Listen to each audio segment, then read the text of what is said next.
Don't let one bad leg haunt your parlay. Parlays turn into payouts, and now even near misses won't haunt your bet.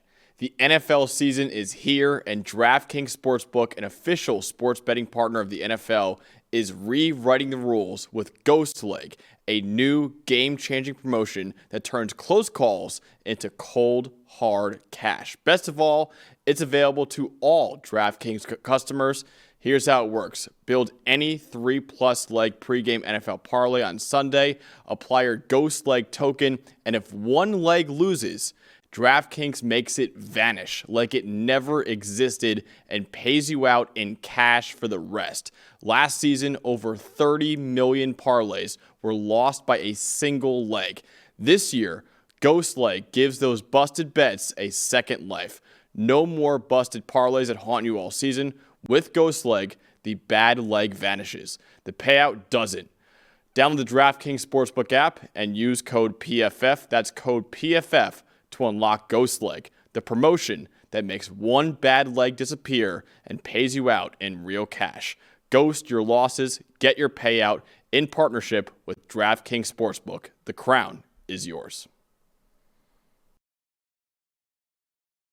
Oh, next up is another 3:30 game on ESPN. That is Pittsburgh at West Virginia.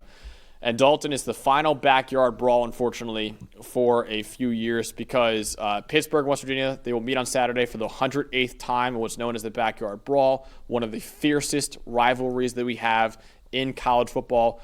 These two schools played each other every year from 1944 to 2011 before Pitt left the Big East for the ACC, and West Virginia left the Big East for the Big 12. After an 11-year hiatus from 2011 through really 2021 season, these two programs have met in each of the last 3 years as a part of their respective non-conference schedules. But unfortunately, this year's game will be the final time that Pitt and West Virginia square off until the 2029 season. It's going to be another 4 years before we get another backyard brawl, unfortunately, but this is always one of the fiercest rivalries. These fan bases hate each other.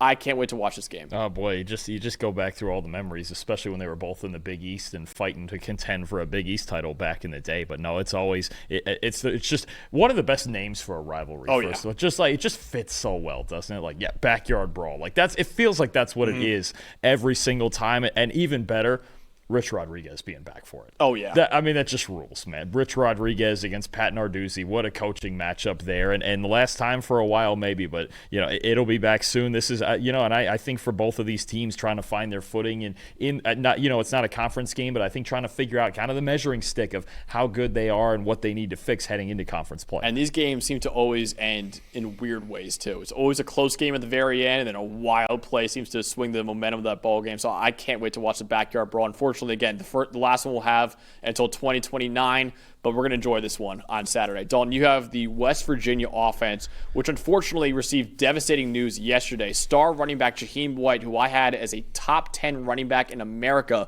entering the year in an offense under Rich Rodriguez that we know runs the ball at one of the highest rates in the country. I said it before, he could have been a Doak Walker sleeper this year. Unfortunately, we have the news now, though. He is out for the rest of the season now. So where does West Virginia's offense go from here? Well, it's tough. I actually am not entirely. I don't think philosophically it's going to change because let's talk about what West Virginia wants to do. And look, Rich Rodriguez he's a coach who's always wanted to run the football, especially ratcheted that up with the last couple of years at Jacksonville State. You look at the numbers this year, West Virginia 27th in run rate, and that's actually only a little bit lower right now because they were behind against Ohio in the second half last week, and they lost that game. They had to throw a lot in the second half.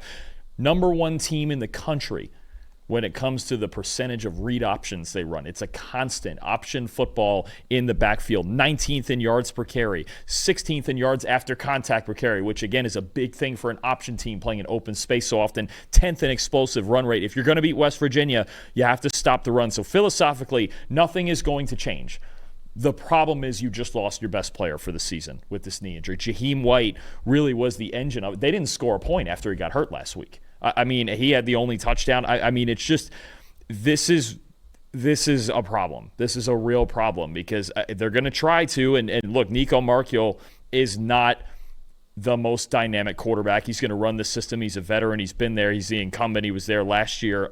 But I just this is tough. Now it went from, to me, a scheme bit that we were going to talk about to who's going to step up for this team at running backs. Is it Sincere Bowers? Is it Clay Ash? Is it obviously Marchiol's going to be running as well at quarterback? But losing Jaheim White is beyond devastating to this offense. I mean, he's forced 10 missed tackles this year. The rest of the team put together has forced 8 on the ground. I mean, he's, like you mentioned, one of the best backs in college football. It's a shame we don't get to see him in this game because he was the engine of it. He was the heart and soul of this offense. This offense was designed for Jaheim White. It really was. And now with him out for the season, it's tough to project who's going to step up in their run game at the level that White would have. And also, I should mention this too. Jaden Bray, one of their top receivers, he's also out for the season too. I mean, you're, when it rains, it pours right now for West Virginia. They're just wearing it, man. I mean, they still have Cam Vaughn on the outside, and Marchiol's obviously a guy who's played some good football, but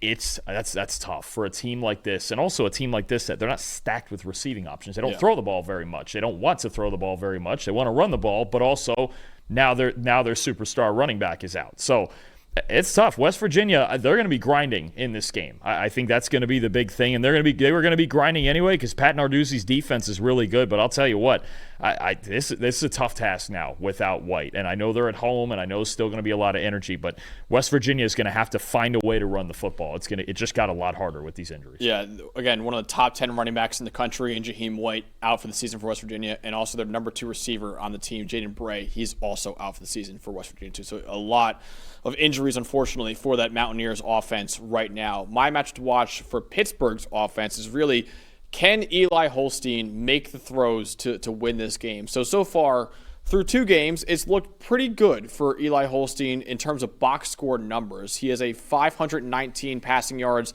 8 touchdowns, 2 picks, but the under the hood numbers in the analytics aren't as kind to him. Only a 66.6 passing grade, which is 80th in the country, 2 big-time throws, and 3 turnover-worthy plays. Again, it was against Duquesne and Central Michigan so far this season.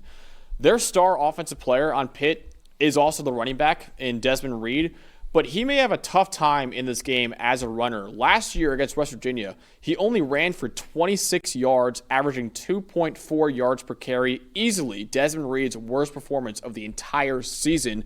And the Mountaineers' run D looks pretty strong once again this year. They're inside the top 10 of both run defense grade and yards before contact per attempt allowed. So 91.7 run defense grade, and they only allow 0.1 yards before contact per attempt. The Mountaineers, though, so far through 2 weeks, are only 87th in coverage grade. Last year, they had the 5th worst coverage grade in all of college football. There likely will be opportunities for Eli Holstein to make some big-time throws in this game. He's got to hit them, though, right now. Because like I said before, I don't think this is a game where Desmond Reed can carry this offense to a win. Eli Holstein has to play a lot better than he's looked through 2 games so far. I would argue that the West Virginia game last year was his best game of the year, and he really shredded him through the air, and that was the reason they won this game. You make a good point about wanting to balance it out with Desmond Reed, but I think with Holstein, that's what you talk about is ball security, right? Yeah. It's a constant with him. Last year, the highest turnover-worthy play rate in the SEC, 5.3%. ACC. You're right, ACC. Yeah, I think it might have been the highest in the SEC also. But he was in the SEC before, right? He transferred. Yeah. All the Alabama transfers are everywhere. You got him. You got Lonergan. You've got somebody else I can't think of right this is. Alabama transfer. Oh, it's Julian Sayin. That's the one. There you go. Yeah. Just Alabama transfers all over the place. But no, I mean ball security. That's the one thing that can take you out of a ball game, that even if you think you should win, you just can't turn the ball over, right? So sometimes he's been a little lucky with them. If he's secure with the football in this game, feel good about Pitt's chances. Didn't he lead the country last year in dropped interceptions, I believe? Yeah, it was like 9 or 10. So again, like the box score numbers for Holstein look better than the actual PFF numbers. So that's why we exist here to show, okay, like even though, again, 8 touchdowns, 2 picks, over 500 yards for 2 games, most people would say, oh, he's playing great ball for 2 games. But also you see under the hood numbers, 2 big-time throws, 3 turnover-worthy plays, 2, only a 74% adjusted completion rate. It hasn't been as pretty for Eli Holstein as the box score suggests. No, absolutely, and that was a theme last year for sure. If he protects the football, they can be a very solid offense. That's just a matter. And eventually you get worried. Those defensive guys, they start catching them. Don't let defensive players start catching the football. I know I used to have Coach Fab tell me they just couldn't do it. They defensive players, they can't catch. That's why they're out there. But you just don't want to take that chance all the time. So being secure with the football in a lot of these games we're talking about today is big, but especially in this one. And again, against a top 10 run defense as of right now in college football, but also a secondary that is very, very vulnerable. So there will be opportunities for Eli Holstein to win this ball game for Pitt. He's got to do it, though. So, Dalton, unfortunately, in the final backyard brawl for 4 years, who will win between Pitt and West Virginia? There is a unit in Pittsburgh's defense that we talked about in the summer that I think is at a huge advantage in this game, especially with Jaheim White out. This is one of the best groups of linebackers in the country. Kyle Lewis, Rasheem Biles, Braylon Lovelace, they're all off to a really good start to their season, especially, again, when you're talking about option football and trying to manipulate linebackers. These are some of the best in the country. They're also some of the fastest in the country, especially Kyle Lewis. I think that's a unit that leads them to a really good defensive day. I've got the Panthers 23-13. I have 28-20. I also have Pitt winning this ball game, too. They'll win their second straight backyard brawl thanks to their strong defense, and I think Eli Holstein will have a pretty good day. You mentioned it last year; he had a really good game against West Virginia. I think he has another really good game against West Virginia in this one. So again, I have 28-20, Pitt winning the final backyard brawl until the 2029 season.